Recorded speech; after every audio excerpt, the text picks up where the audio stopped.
Hello दोस्तों, welcome to ICM channel. आज हमसे डिस्कस करने वाले हैं दो स्टॉक के बारे में। पहला आपका होगा LIC और दूसरा आपका होगा ट्राइडेंट। तो इस वीडियो को जरूर से अंत तक देखना, लेकिन उससे पहले इस चैनल को सब्सक्राइब कर सकते हो और इस वीडियो को भी लाइक कर देना। तो चलो स्टार्ट करते हैं और डिस्कस करते हैं पहले LIC के बारे में। तो एक चीज़ तो आप जानते हो कि जो यहाँ पे LIC में प्रेशर क्यों है और उसकी वजह यहाँ पे क्या है, अदानी ग्रुप। अब जो मैं यहाँ पे मैंने कल ही एक आपको डाला था वीडियो और उसमें मैंने पूरा दिखाया था चार्ट कि यहाँ पे LIC का कितना यहाँ पे पैसा लगा हुआ है, ठीक है। और लगभग जो दो स्टॉक में जो मुश्किल से वो नहीं है, ठीक है।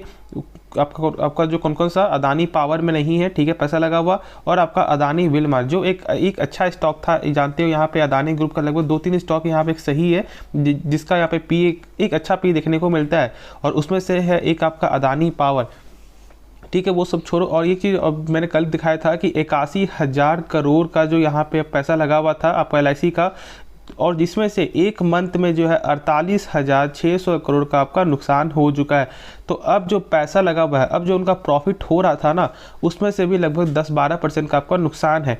यानी देखो, जो 80,000 जो था वो पूरा आपका प्रॉफिट हो रहा था, यानी कि उस पर कुछ लगभग तो जो है 30-35,000 पैसा लगा हुआ था और बाकी का प्रॉफिट आपका हो रहा था। लेकिन अब क्या है कि 48,000 जो है एक मंथ में ही आपको डाउन हो चुका है, और उसके वजह से जो भी पैसा लगा हुआ था ना, अब उसका अब निगेटिव में स्टार्ट हो चुका है। तो बहुत ज़्यादा प्रेशर है। लेकिन अब डिस्कस करना है हम सब को जो LIC के बारे में कि क्या इस स्टॉक में भी क्या करना चाहिए। तो चलो डिस्कस कर लेते हैं। तो आप देख सकते हो कि जो पिछले मार्केट में भी 1% से ज़्यादा का जो गिरावट आपको देखने को मिला है, और इस जो स्टॉक में लगातार ही गिरावट है। 5 दिनों में लगभग 2.5% से ज़्यादा गिरावट, और यदि आप चेक करें 1 मंथ का तो लगभग 12.5% तक आपको यहाँ पे गिरावट हो चुका है। और आपको 1 मंथ यानी कि 24 जनवरी का जो दिन, जिस दिन आपका हिंडनबर्ग का रिपोर्ट और आपका उसी दिन के बाद से जो है आपका LIC पे प्रेशर आ चुका है। और जानते हो यहाँ पे आपका अदानी का तो क्या हालात है, तो यहाँ पे दोनों में ही प्रेशर है। लेकिन अब जानना ये है कि जिनके पास LIC का जो शेयर है, तो क्या यहाँ पे एवरेज कर सकते हैं, या फिर जो लोग यहाँ पे सोच रहे हैं फ्रेश एंट्री करने का, या फिर जो लोग सोच रहे हैं कि क्या यहाँ से सेल कर देना चाहिए। तो देखो, सबसे पहली बात क्या है, आपको यहाँ पे सेल नहीं करना है, ठीक है। सेल यहाँ पे आप मत करो। हाँ, अब जब बात आपको आता है यहाँ पे फ्रेश बाई का, तो मैं अभी थोड़ा यहाँ पे आपको वेट करने का सलाह दूंगा। थोड़ा यानी कि आप अभी थोड़ा टाइम तक यहाँ पे वेट कर लो। ऐसा नहीं कि यदि आपको ऐसा लग रहा है कि इसका प्राइस बहुत ही कम है और ये मौका आगे जाकर नहीं मिले, तो ये सब काम अभी मत करो, ठीक है। ये सब ज़्यादा इतना जो आपको सोचना नहीं चाहिए। अभी जो फिलहाल करेंट क्या चल रहा है उस पर आपको फोकस करना है। और यदि करेंट से यदि चेक करोगे तो अभी LIC में और आपका अदानी ग्रुप के टोटल स्टॉक में आपको बाई फिलहाल नहीं करना है, और आपको होल्ड करके चलना है। अभी इसका आप चेक करोगे फाइनेंशियल नंबर, तो यहाँ पे आप देख सकते हो कि सेल्स जो है यहाँ पे आपको क्वार्टर में कम आते हुए दिखाई दिया है। और यदि आप चेक करोगे यहाँ पे ईयर ऑन ईयर से, तो ईयर ऑन ईयर से यहाँ पे जो है गेन आपको देखने को मिलता है। तो वैसे तो ये आपका जो दिसंबर 2021 का है, और यदि मार्च से चेक करोगे ना, तो भी यहाँ पे थोड़ा लॉस है। लेकिन ऐसे हम सब बोलेंगे क्या कि जो नंबर है वो लगभग ठीक है नंबर। अब यहाँ पे जानते हो कि इस कंपनी का सेक्टर किस सेक्टर में कंपनी आता है, आपका इंश्योरेंस सेक्टर में। और इंश्योरेंस सेक्टर, ये चीज़ आपको नॉलेज होना चाहिए कि इंश्योरेंस सेक्टर लॉन्ग टर्म का एक, हम ऐसा बोल सकते हैं कि लॉन्ग टर्म का एक आपका जो जियांट सेक्टर बन सकता है। तो इसमें कोई ऐसा कुछ खराबी नहीं है कि ये नहीं है कि इसमें आपको सेल कर दे रहा है, इसलिए मैंने बोला है। और जब तक इसका कोई भी आपका रिपोर्ट, जब तक इसका कोई भी आपका जो यहाँ पे आपका कुछ भी आपका इसका आंसर नहीं आता है, तब तक थोड़ा वेट कर लो।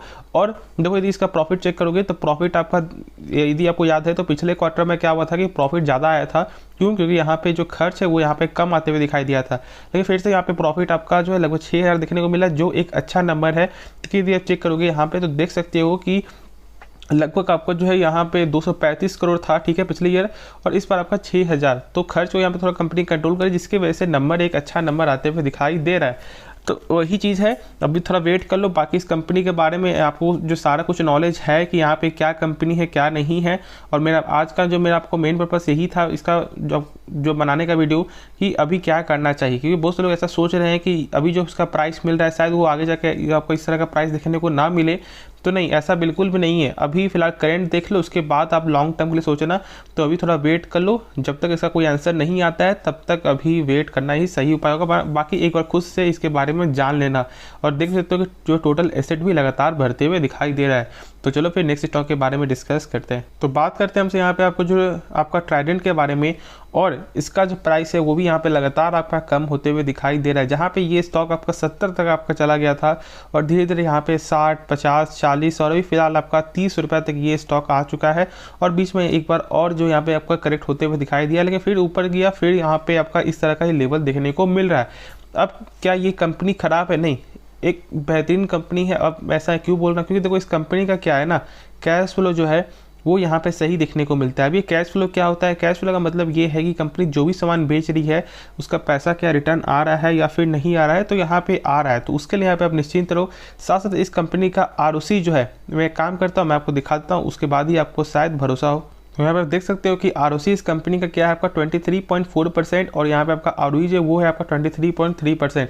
देखो यदि आपको इससे शॉर्ट में जानना है तो कम से कम किसी भी कंपनी का जो है 12% से ऊपर होना चाहिए, और यहाँ पे तो आपका 23% है, यानी कि लगभग आपका इसका 2x से थोड़ा कम। ठीक है, अब ये जान लो कि ROC मतलब होता क्या है। ROC का मतलब ये है कि कंपनी भी अपने ऊपर 100 रुपये लगा रहा है तो उसका यही 100 रुपये एक साल बाद कितना रुपया बन जाता है, उसी को हमसे बोलते हैं ROC। और यहाँ पे कंपनी का बन जाता है आपका 123 रुपया, जो एक शानदार नंबर है और मैंने इसके बारे में बताया। अब ROE का मतलब आपको होता है रिटर्न ऑन इक्विटी, यानी कि इक्विटी के बदले कितना ज़्यादा जो आपको रिटर्न मिल रहा है। तो यहाँ पे 23% है, जो एक अच्छा नंबर देखने को मिलता है। अब यदि इसका यहाँ पे आप देखोगे प्रोस देखोगे तो यहाँ पे क्या देखने को मिलता है कि कंपनी अपने डेप्थ को कम कर रही है, और साथ साथ इसका आप देखोगे 5 साल का आपका जो CAGR तो वो भी यहाँ पे आपको 20% तो देखने को मिलता है, और साथ साथ कंपनी आपको जो डिविडेंड ही पे करती है तो वही चीज़ यहाँ पे देखने को मिलता है प्रोस सेक्शन में। अब यदि कॉन्स में देखोगे तो यहाँ पे क्या देखने को मिलता है आपको, stock is trading 4.11 times it's book value. अब ये बुक वैल्यू क्या होता है? बुक वैल्यू का मतलब ये है कि जैसे कि मान लो यदि कंपनी आपको डूब रही है या कुछ, यहाँ पे मान लो कंपनी आपको बंद हो रही है, तो फिर यहाँ पे एक शेयर के बदले कितना रुपया कंपनी दे सकता है। आपका प्राइस कुछ भी हो, यदि आपने बाई किया यहाँ पे 60 रुपया 70 रुपया, लेकिन यहाँ पे मिलेगा कितना रुपया मैं आपको दिखा दूँ, तो यहाँ पे मिलेगा मात्र 7 रुपया। ठीक है, यहाँ पे देख सकते हो लगभग 7.5 रुपया ही है प्राइस, आपका कुछ भी हो लेकिन आपका मिलेगा 7.5 रुपया। ये आपका बुक वैल्यू का मतलब होता है।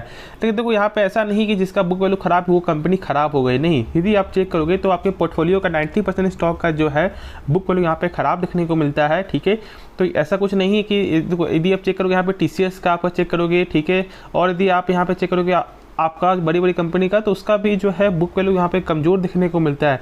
तो एक फंडामेंटल यहाँ पे आपको नेगेटिव होने से कोई भी ख़राब कंपनी नहीं बन जाता, तो सारी चीज़ यहाँ पे चेक करना है, और जो मैंने बताया है उसी को ज़रूर यहाँ पे आप ध्यान रखना है। इससे क्या होगा कि आप बहुत सारे शेयर को यहाँ पे आप पिक के जो है कर सकते हो।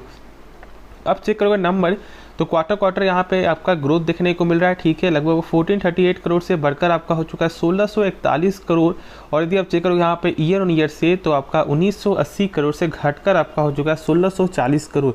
यानी कि नंबर जो है ना, वो नंबर यहाँ पे ख़राब है। ठीक है, आपका सेल्स, और इसके वैसे प्रेशर है। अब मैंने बहुत सारे वीडियो मैंने आपको जो बताया हुआ है कि क्या कि आपका प्रॉफिट थोड़ा कम हो जाए उससे कोई फ़र्क नहीं पड़ता। मेन आपका होता है सेल्स। यदि सेल्स लगातार बढ़ रहा है ना, तो फिर कोई भी प्रेशर नहीं आता। और जब यहाँ पे सेल्स का ही आपका मेन जो डाउट था, और इसके कारण ही स्टॉक थोड़ा प्रेशर में देखने को मिल रहा है। लेकिन आप निश्चिंत रहो, होल्ड करके चलो, कंपनी ख़राब नहीं है, बस समय लग सकता है, लेकिन आपको यहाँ पे आराम से होल्ड करके चलना है। बाकी खुद से एक बार इसके बारे में जो रिसर्च कर लेना, खुद से एक बार इसके बारे में जानने का कोशिश करना। अब इसका बात आता है कि क्या फ्रेश एंट्री यहाँ पे ले सकते हो। देखो मैं बता दूं कि फ्रेश एंट्री के लिए अभी जो टेक्निकल है ना, वो यहाँ पे कमज़ोर है, टेक्निकल कमज़ोर है। मैंने बताया हुआ है कि आपको कि 34 के ऊपर जब आपको सस्टेन करेगा उसके बाद ही इसके बारे में सोचना, बाकी अभी थोड़ा वेट कर लो। अब देखो जो मैंने बताया था कैश फ्लो, तो देखो कैश फ्लो सिंपल तरीका क्या होता है कि ये जो नंबर है 903 करोड़, इससे कम होना चाहिए टोटल प्रॉफिट। तो चलो चेक कर लेते हैं। देख सकते हो कि यहाँ पे 834 ही करोड़ है, यानी कि कैश फ्लो पॉजिटिव है, जो मैंने शुरू में आपको बताया था। तो होप इस वीडियो में आपको जो भी मैंने बताया वो सारा चीज़ समझ में आ गया होगा, और इससे आपको ये मालूम चला होगा कि कंपनी कैसी कंपनी है और आपको क्यों यहाँ पे होल्ड करके चलना चाहिए। तो चलो इस वीडियो को अंत करते हैं, लेकिन उससे पहले इस चैनल को सब्सक्राइब कर दो और इस वीडियो को लाइक कर दो। तो मिलते हैं नेक्स्ट वीडियो में, तो तब तक के लिए धन्यवाद।